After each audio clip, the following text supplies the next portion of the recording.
at the figures, the first thing we did was take these COVID cases and we plotted them across time just to see the way they go. And for example, you see the time trend in figure 1 of the COVID incidence rate. These are by counties. So when one county goes up, the other counties very close to it go up as well. And similarly, in the spatial plot, you can see these plumes where it's sort of like dark red colors and it sort of dissipates out, which shows that the COVID-19 incidence rates are what we call autocorrelated across space and across time. Now, to use this information, we proposed a BME geostatistical framework to estimate COVID-19 cases where there isn't publicly available data, meaning in between the centroids of these counties and also at the sewer shed level. And what that means is you look at the way the incidence rates are autocorrelated across space and across time, and you assign them what's called kriging weights to estimate COVID-19 cases at any point within the state. What we found when we were modeling the covariance as seen in figure 3 was that spatially incidence rates vary over 0.4 decimal degrees, and temporally they vary over 50 days. And so if you have sewer sheds that are within 0.4 degrees of the county centroid, then you can ideally estimate these COVID cases at these sewer sheds. This is a good thing because you can also do the opposite and take the sewer shed data and estimate at other places in the state. What we found, or just an example of what the outputs are in figure 4 and figure 5. In figure 4, you have a spatial distribution of what we call the BME estimates. And so as you see in figure 2, the other spatial distribution plot, you have dark red areas where those counties measured a lot of cases, and you can sort of see how we captured these plumes going outwards. Similarly, where you have the light blue places where there's very few cases, is captured in the light blue plumes going outwards in the spatial plot. What you can see in figure 5 is the temporal estimate for Cleveland County. Cleveland County is the blue line in figure 1, the other time trend. And so what you have is the blue circles, which are the hard data, which is the number of cases actually measured at these counties. And then in between, we're saying this is the trend. The dark blue line is the trend of COVID incidence within that county. And so you can make a prediction across space and across time. And so just to conclude, there's some future work that we want to have done with our lab. And to begin with, like I said, we want to use publicly available data to estimate the COVID incidence rates within sewer shed levels. We want to validate our BME estimates against the sewer shed counts enumerated from geocoded positive test data. And we want to do an analysis of the correlation between the wastewater treatment plant SARS-CoV-2 concentrations and the sewer shed COVID-19 cases. And so that's basically where we're at. And I'm now open to any questions.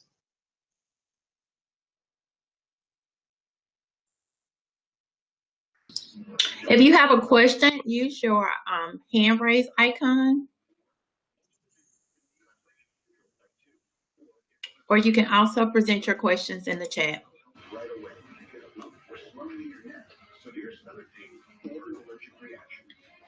Serious side effects may include pancreatitis. Tell your provider about vision problems or changes. Taking Rybelsus with a sulfonylurea or insulin increases blood pressure levels. Side effects like nausea, vomiting. I don't see that there are any questions. If I'm incorrect, please leave a question in the chat.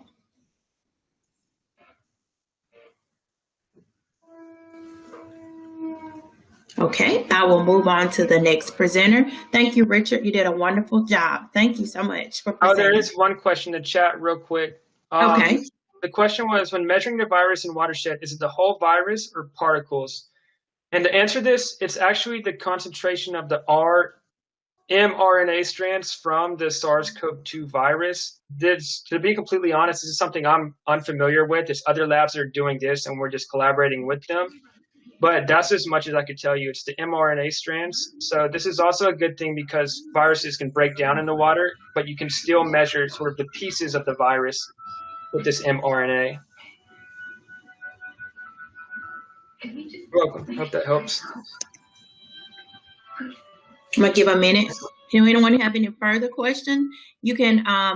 Oh, we have another question in the chat, Richard. Yeah, the question was, do you feel that this form of disease surveillance will be applicable to other transmissible diseases in the future? Yes, I do think that this will be applicable to other diseases in the future. There's a big sector right now opening up called wastewater-based epidemiology, where a lot of people are doing this. I know COVID really accelerated the growth of WBE, or wastewater-based epidemiology, but they're also doing it when they're trying to model drug addiction epidemics. They're looking at the amount of a drug concentration going into wastewater as an indicator for that. You know, you could do it for any other epidemic that's out there because the virus mRNA tends to hold up in water. So that's a good question.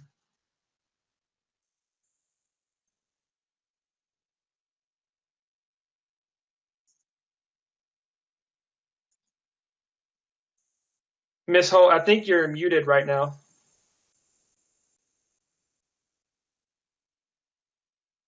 You're still muted. We can't hear you. Thank you. I'm so sorry. Are there any more questions?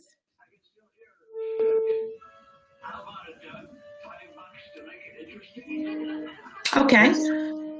Thank you, Richard. Thank you. Thank you. The next person I'm introducing is Roxanne Lawrence.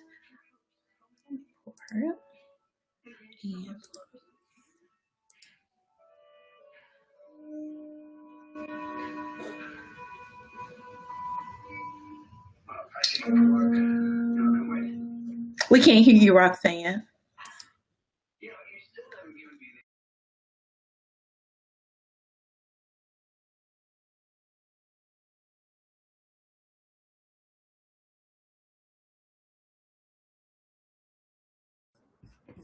Oh, can you hear me now?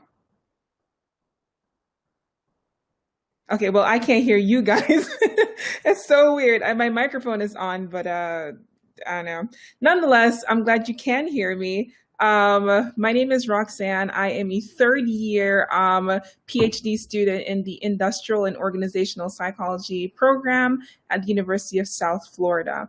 So what I'll be talking to you guys today about is this idea of discontinuous career transition and how that relates to transition success. And it is transition success right here would be talking whether or not you were able to transition well or not so well into your next career that you would choose after this discontinuous transition. So you hear the term, like, what is discontinuous transition? So it's a sudden loss of your job, and that loss is accompanied by this disruption or shattering of your personal and professional identity and worldview, essentially. And accompanied with that is this need to transition to a different job. And so you'll see in the pandemic, you'll see that a lot of people actually lost their jobs suddenly, right? Usually people would plan to, not usually, but people might plan to transition to a different career, transition to a new job in their whatever schema they're trying to create, they would plan. But in COVID-19, it's a sudden loss. And so right now we have this great sample, unfortunately, of individuals who are experiencing this sudden loss of their jobs. And this loss of their jobs is a traumatic event, as I mentioned, that does shatter one's personal and professional identity. And when you think about professionals in general or individuals in the workforce, they tend to identify quite a lot with their jobs. When we ask professionals, describe yourself, they tend to describe themselves as a worker, as a whatever profession they're in, right? So you can see how your profession is quite intertwined with your identity, right? And so what I'm proposing here is that a sudden loss of your job, as in the case, as we're seeing quite a lot with the pandemic, will be a violation of your professional role identity, like who you are in your job, how you describe yourself, the shattering of your worldview, your professional and personal worldview. And the idea is that when that violation does occur, individuals are moved towards trying to reconstruct those shattered identity, reconstruct those shattered assumptions, and in doing so, they would be engaging in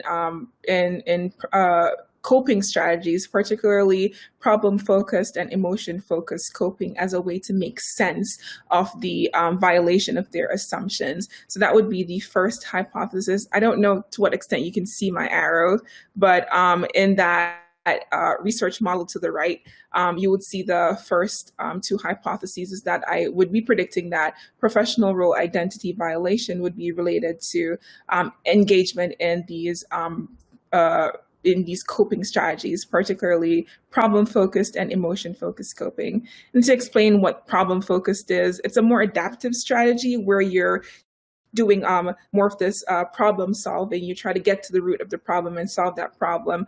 Whereas emotion focused coping is something along the sort of like blaming, or it's a lot more maladaptive than the problem focused coping.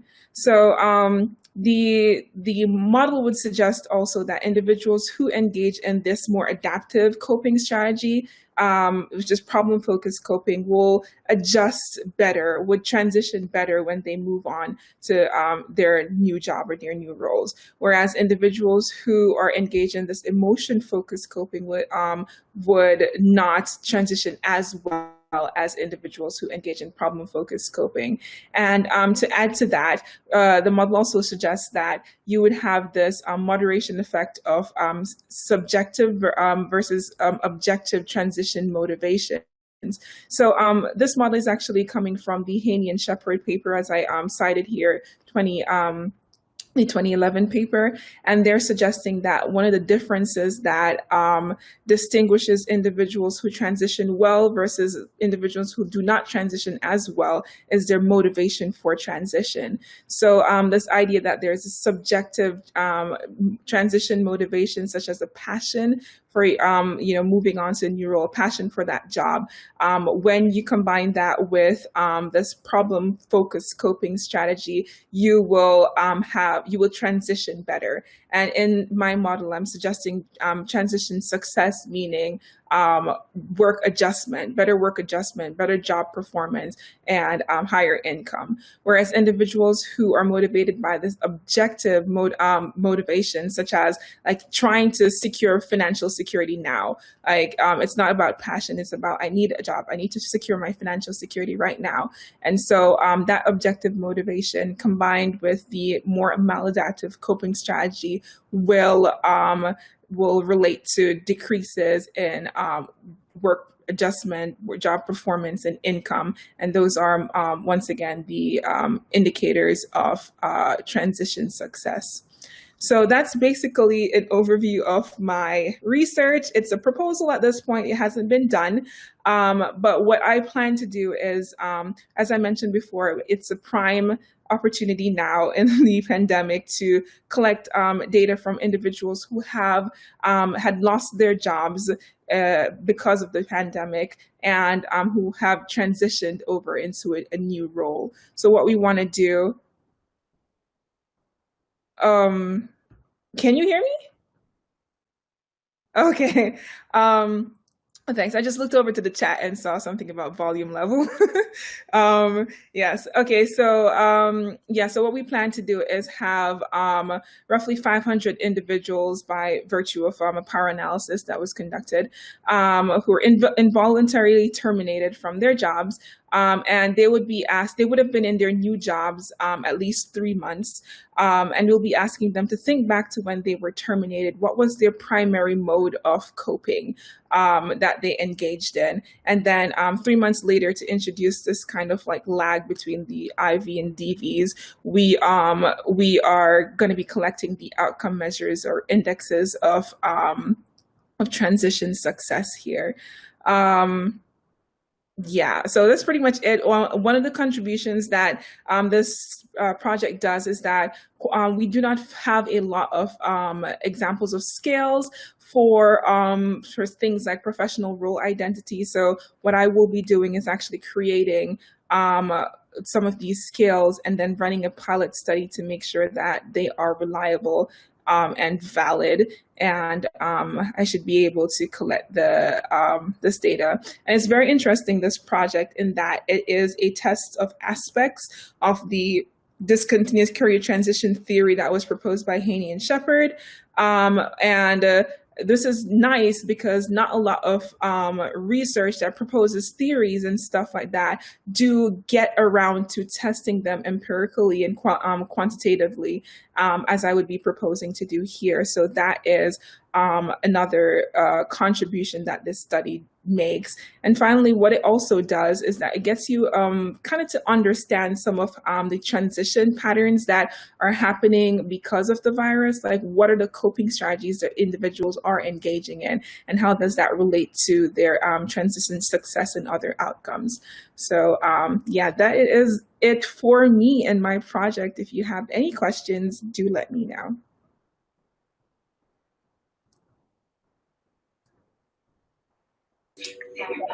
Hello, you guys. I wanted to see if anyone has any questions. Again, you can raise your hand, but I believe, Roxanne, can you hear us? I can hear you now. Okay, good deal. So you can raise your hand, or you can post your questions in the chat. Hey, Roxanne, I was interested. So do you guys gauge any kind of training? If the person had training, would that affect, I guess, put them in a higher level of a job category? So say, for instance, someone was a safety manager and maybe in a safety role, and they took maybe a certification. Mm-hmm. Would that put them into like another level of employment? Do you guys gauge the training, if training impacts better job or associated with better job? So let me try to clarify. Try to understand your question. Okay. You're saying that, say, an individual lost their job, but they received training as they're transitioning into this new job. Would that be a factor that relates to transition success? Mm-hmm. That's correct. Okay, I was trying to make sure that I'm understanding your question correctly. Mm-hmm. It could, but to the extent that we're looking at this model in terms of like coping strategies and transition motivation, I'm not entirely sure if that would interfere with the research model I'm proposing right now. I'm not entirely sure. It may or may not, but stands. I don't know that training per se would interfere with the model that I am proposing right now. Let's see. I see another question that was posed. Do you expect to see age or sex differences in your model? That's a very good question. I would say potentially age. And I say that because younger folks seem to be more fluid in their, I guess, their identity or how they perceive their career. And so I would like say now, in this current society, we have a lot of people who have this they don't stake necessarily their identity on their careers anymore. You have this concept called protein career, where you kind of like float and you decide the extent to which your career is defining you. So to the extent that an individual has that mindset, maybe the professional role identity violation is not as salient, and maybe you would see some age effect here, but yeah, so it's possible, but you can't say for sure. I'd probably control for age as we do this this project rather, this study. It's a very good question. As for sex, I can't speak to that. I don't know if there's a difference between male and female in how salient their role is to their identity. So I can't speak to that, but there's a possibility. Good questions, you guys. Mm-hmm. Any more questions? Okay. Thank you, Roxanne. Thank you for listening. Michael Shakari, I'm going to place your poster up and let me know. Can you hear us? I have you, Lima Charlie. How you me? How are you? Oh, doing mighty fine. How are we doing today, folks? We're good. Alrighty. Alrighty, and I see my poster up, so I guess I'll kind of introduce it really quickly before I get into this a little bit more. I'm sure some of you have already watched kind of preview video that I recorded a couple of weeks ago talking about this, and this poster really isn't necessarily about research I've done per se. It's about a product we developed because of research we did. So I was part of a Converge working group, which we got a National Science Foundation grant to kind of examine some of the different aspects of dealing with COVID-19 and hurricane evacuation shelters and kind of all the different issues that came up. And one of the repeated themes that we saw over and over and over again was a concern about safety and health of employees and of shelterees, and about how there's going to be a much more complex operations in addition to all the many things that these shelters do in these kind of emergent situations and areas of difficulty to begin with. So I figured, okay, we have this concern, and we have our traditional concerns, now we have this COVID-19 concern. What tools do we already have available to us to kind of address safety and health in these impromptu emergent environments? And that's where we kind of came up with the idea of, hey, maybe we'll do a job hazard analysis, which is one of the traditional methods of identifying workplace safety and health type issues that can exist. And what we basically did is we did a job hazard analysis with a twist, because typically speaking, when we address these hazards, we have a single severity scale and a single probability scale, which I'll discuss these in a little bit. I'm not sure how well you can actually see them based off the way the poster's laid out, but then what makes this kind of setup special compared to other job hazard analysis tools is we created a probability scale that is separate from all the others that involve both environmental factors and positional factors. So kind of taking those features into account to state how likely are we going to experience a COVID-19 transmission. Some of the guidelines on it will probably actually have to be revised already since the time I completed the tool, because with these emerging strains of COVID-19, things might be becoming more or less infectious, so we'll have to adjust that as we go. But the way job hazard analysis work, they are just really a couple of simple steps. The first thing we want to do is we want to identify what our end goal is. So are we feeding people? Are we talking about in-processing? Are we talking about the transportation into the shelter? All the individual processes that shelter does.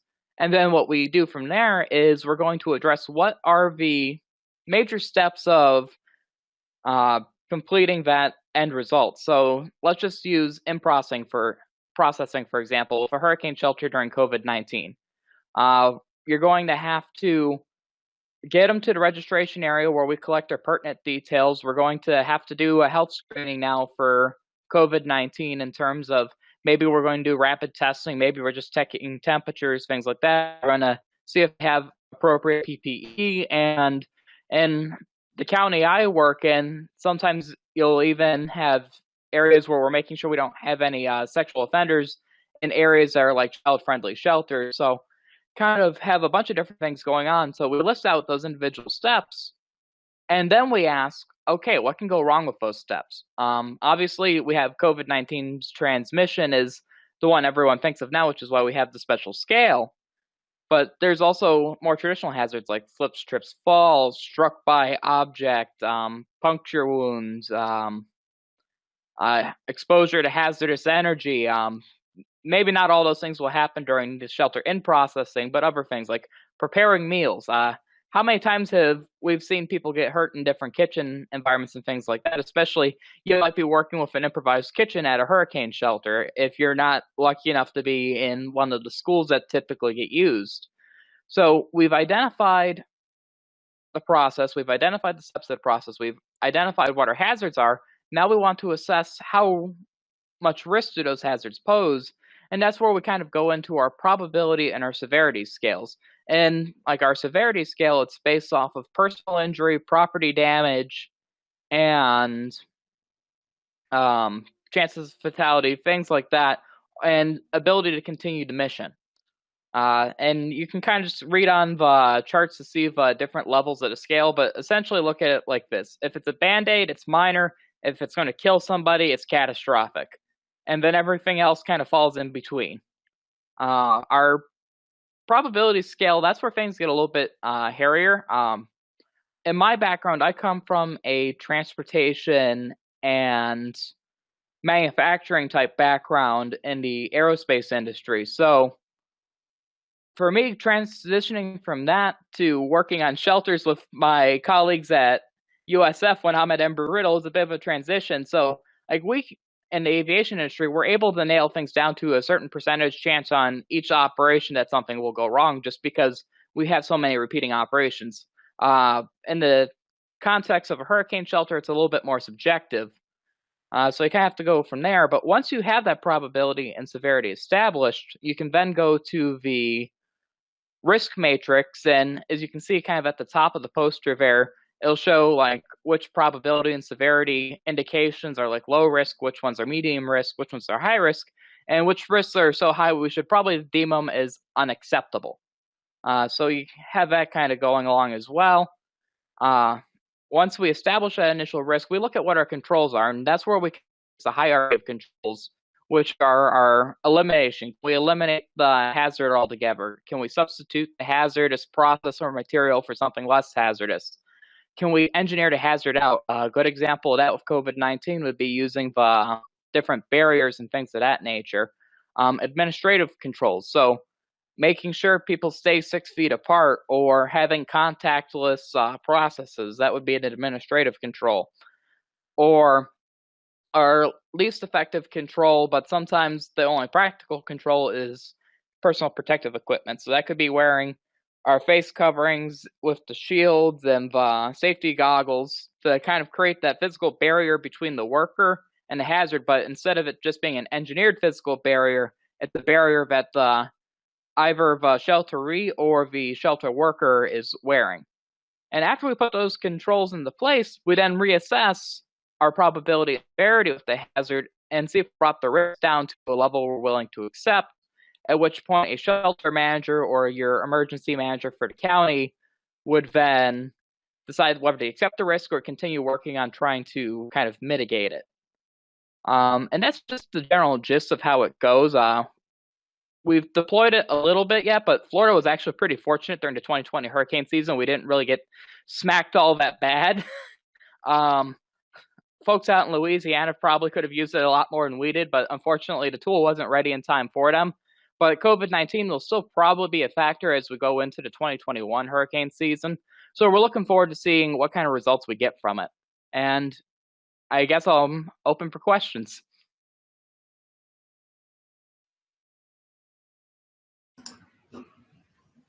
Hi, you guys. Be sure to post your questions in the chat if you have a question, or raise your hand using the raise hand icon.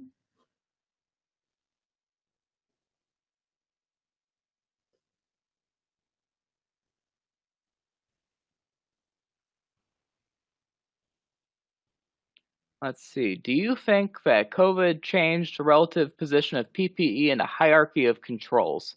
So that's a good one.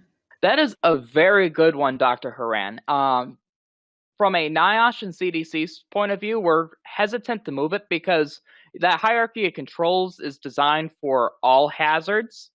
And in this case, if you think about it, engineering controls would still beat PPE in regard to us being able to block people from getting the infection based off of the design of facilities, such as increasing the air change rate of the building or building barriers in between workers that are doing in processing and the shelterees. But in some regards, I guess you could almost make the argument that PPE is more effective than certain administrative controls. So it's actually an interesting area for study.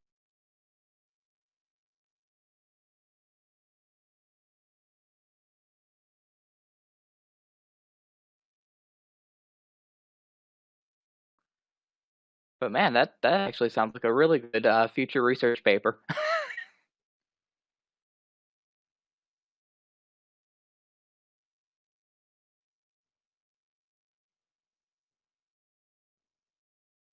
Paulisha, it looks like you're on mute. I'm sorry. I was saying the guards you have when you're in person, you have the shield guards in certain places, and then you have PPE.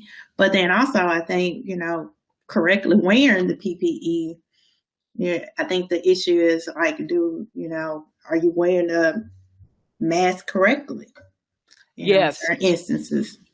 Yes, and that's actually a big part of the reason why when you look at the hierarchy of controls, the way they're kind of designed is they go in the order of human fallibility. Mm-hmm. So it's a lot harder for us humans to mess up an engineering control than it is for us to mess up an administrative control, because obviously I can step closer than 6 feet to somebody, or I could wear my PPE incorrectly or don or doff it incorrectly. So that's a good point. Do we have any more questions?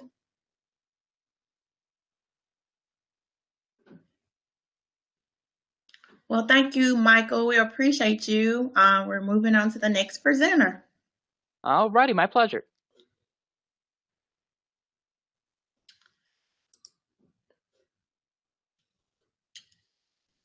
Oops. Well, okay.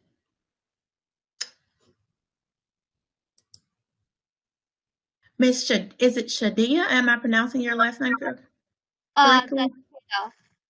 Okay. Well, welcome, and you can begin your presentation. Perfect. You guys can hear me, right? Okay. So, hello everyone. I'm Kinjal Cheda. I'm a recent graduate from University of Central Florida, and I, along with my team from UCF, studied the disparities in COVID-19 layoffs and furloughs in the hospitality industry. So, just to give you a little background, while there may be some comfort in statements such as, we are all in this together, this really might not be the reality, both generally and in a COVID-19 context.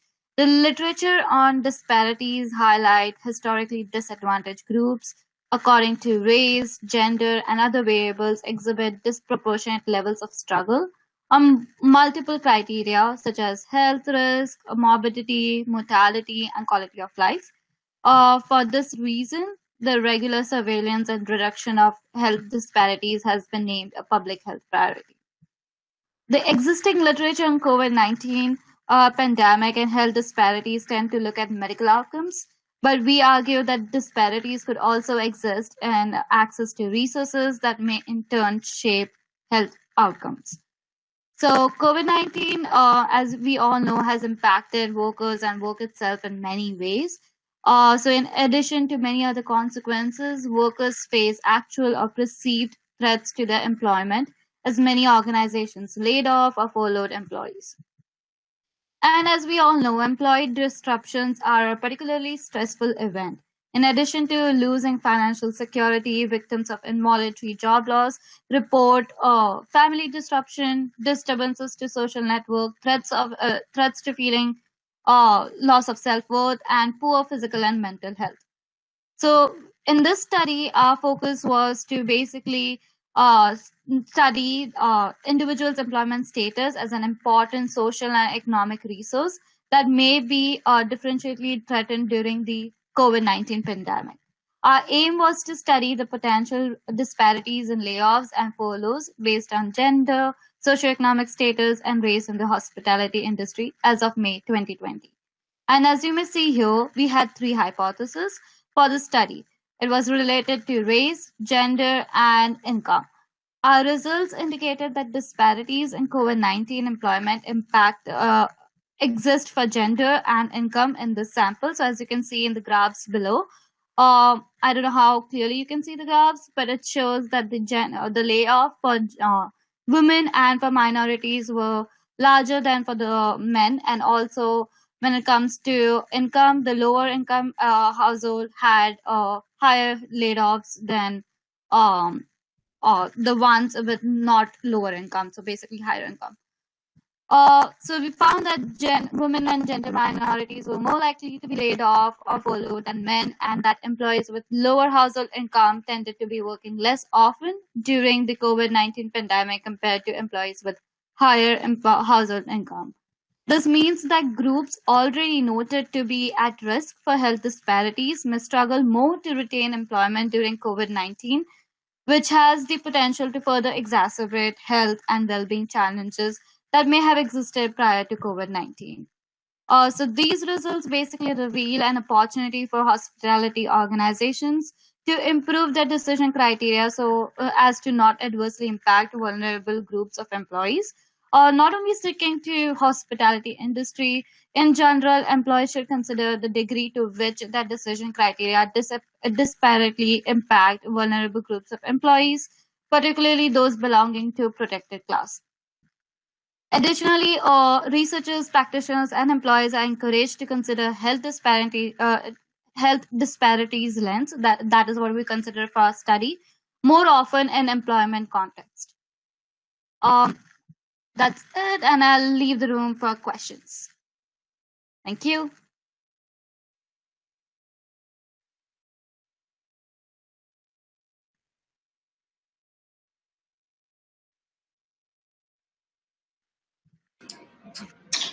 Hello, I open the floor for questions. If you have any questions, again, you can place them in the chat or you can raise the hand icon.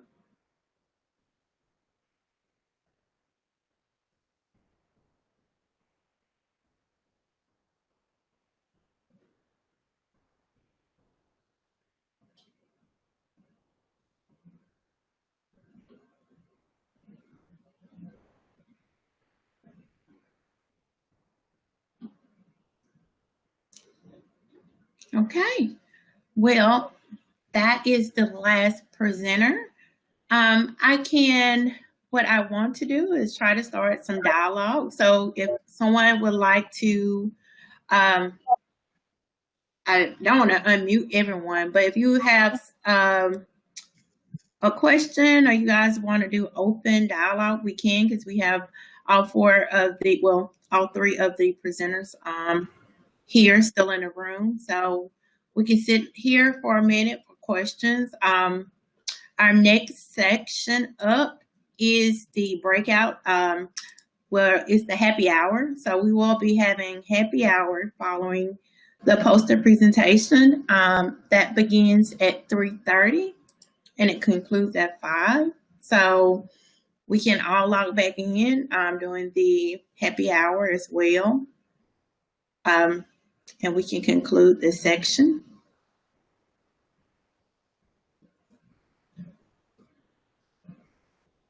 All right. Well, thank you guys. Thank you, Roxanne. Thank you, Richard. Thank you. I do see something in the chat. Okay. Oh, Kimberly, she said, I want to commend all the presenters. Oh no, before that. Okay. Oh, so thank you, Kimberly. But before that, I think Dr. Horan posted something on the chat. I'd like to hear from the presenters about challenges and opportunities related to doing COVID research compared to more general research. Okay. We can start with Richard and then work. That's the way I see it through on my end, or whoever's ready, you know. I can go first. Okay. As for the opportunities, I feel like when depending on the study and the research topic, some have the advantage of getting data right away. So as in our study, to know or to understand disparities in layoffs and furloughs, since we conducted at like during the COVID-19, it was at an advantage stage to understand how it affects even during a pandemic or any emergency situation. So it really depends on the study that we're doing and the topic of our research. But other than that, one challenge that I think that could also that one challenge that I think is even collecting data. So like if talking about the organization perspective as well, just if you want to collect data from within the organization, many employees might leave. So even if you consider longitudinal study data collection, you might have a high loss of participants over the period of time. Yeah, I would say that, I don't know if you can, hopefully you can hear me, but I would say that it's more challenging for individuals who are doing like in lab type of experimentation, such like that. That type of research has unfortunately been suffering. Um, but speaking from the perspective of someone who does like survey data, who collect survey data, it's actually not has been it has not have been as difficult for me. In fact, it might have opened more opportunities for me, as there are a lot more individuals. Like, it's a shared experience of what we're going through with the pandemic, and because individuals have lost their jobs, some of them are gravitating towards these data websites, or these mass data collection websites such as Prolific and MTurk and such. Um, so we do see an influx of participants for studies such as that collect survey data, but I would imagine that it would be quite difficult to do some type of lab related control type study that you would usually be able to do when there's not. Yeah, and just to sort of echo what Roxanne said, my research is also all on the computer. It's not in a lab, and so we're pretty blessed in that sense that we can do it all online and meet virtually. Sort of just the technical aspects of our application, the BME statistical framework is usually used to, in my case, model air pollutants actually. And so there was a challenge in terms of how we apply this method doing an incidence rate, which is actually, it's not just one thing you're measuring, you're measuring per person years or per 100,000 person years. And so this was all a new thought pattern for myself and for Claire Dust, who I worked very close with on this project. And so I would say that was my greatest challenge. It's a good question, though.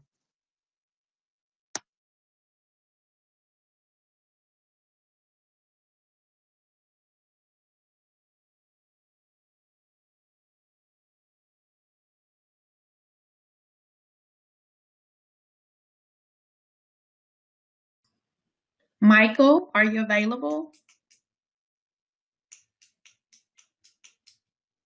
He may be away from his computer.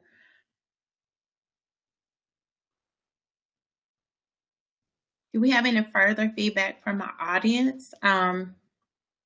We can sit here shortly. If you guys have questions, you can post them to the chat, or you can raise your hand.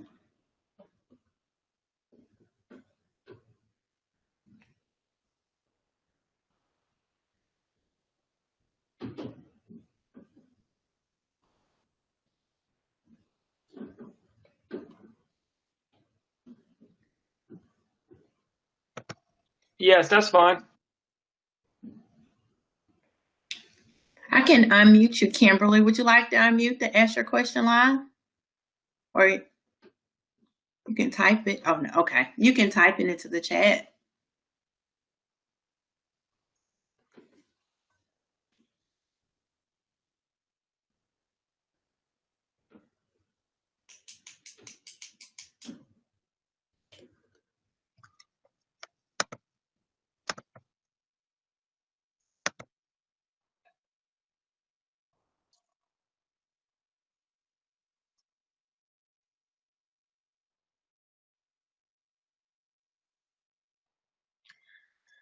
Ooh, that's a very good question. So, yes, I would imagine so if you're not shedding the virus, the mRNA, that it's going to change. But I'm also hesitant to speak on this because that part, measuring the mRNA loads in the wastewater, is mostly part of different labs. This is part of a North Carolina collaborative of many different labs, and I'm not a part of that. I'm more just doing the disease mapping. But my intuition would say I think it will definitely change the wastewater results you're seeing. As less people have the virus, less people will be transmitting it, and therefore less people will be shedding it. So, Question: Is it let's see, like with the vaccination, is it the fact that there's going to be less people having the virus, or people are not as affected by it? So if it's the latter, then the mRNA concentration in the water should not necessarily change. I don't know. yeah, no, you're absolutely right. It goes into how the vaccine works. I'm sorry, I wish I knew more to tell you. Unfortunately, not my area of expertise.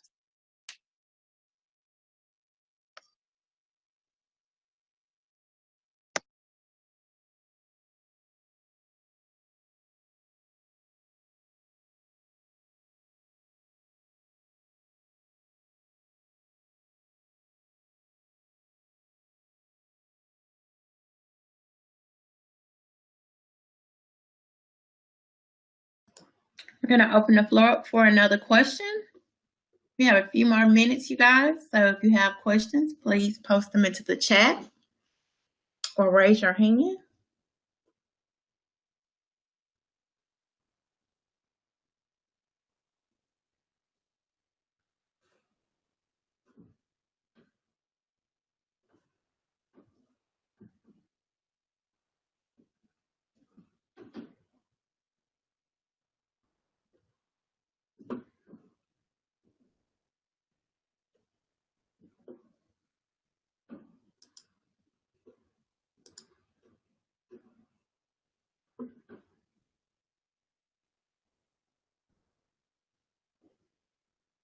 Let me just go ahead and, cause I was thinking about Paulisha's question before about whether or not training would be related to the relationships I was proposing. I'm thinking it potentially might be another factor that we'd want to potentially control for, because if we're measuring transition success here, if someone was trained, and by transition success, once again, a reminder is work adjustment and income and job performance, particularly job performance a outcome measure. I could see where if an individual was trained versus an individual who wasn't, maybe the outcome would of job performance might differ there. So that's probably something. And I could think of like position, like level on job. If we're thinking about income, we definitely want to control for what position you're in, because if you're in a higher position, chances are your income is going to be a specific level. But we are matching change in income, not just income, by the way. So you'd want to see over the course of 3 to 6 months if there is some level of change in your income or change in your job performance type of thing. Roxanne, I was always told when you change a position, say for instance, I've been at my job for over 15 years, and if I were to change to a different position, they would encourage me to go through training again or to get another degree. And so I was wondering, that was kind of was where my question came in at, is because maybe you've been in this job and was laid off due to COVID, or you were having to change positions because your company is out of business, whatever.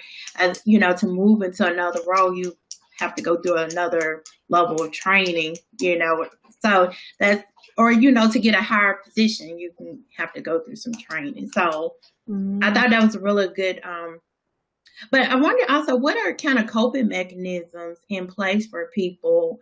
Like, so for instance, okay, I lost my job. What could be a coping mechanism that I would, use to kind of help? Right. So just thinking about the from the perspective of this model, this problem focused coping versus emotion focused coping, you can I think people gravitate first towards the emotion focused coping, where it's like, blaming the system, blaming maybe the self, or trying to avoid maybe the whole issue per se, like maybe this avoidance, or might be just think ways in which people are blaming, might be ways in which people deal with or try to make sense of the situation, or it's not my fault, or it's their fault, or whatever it is. That's a strategy, a coping strategy that people use.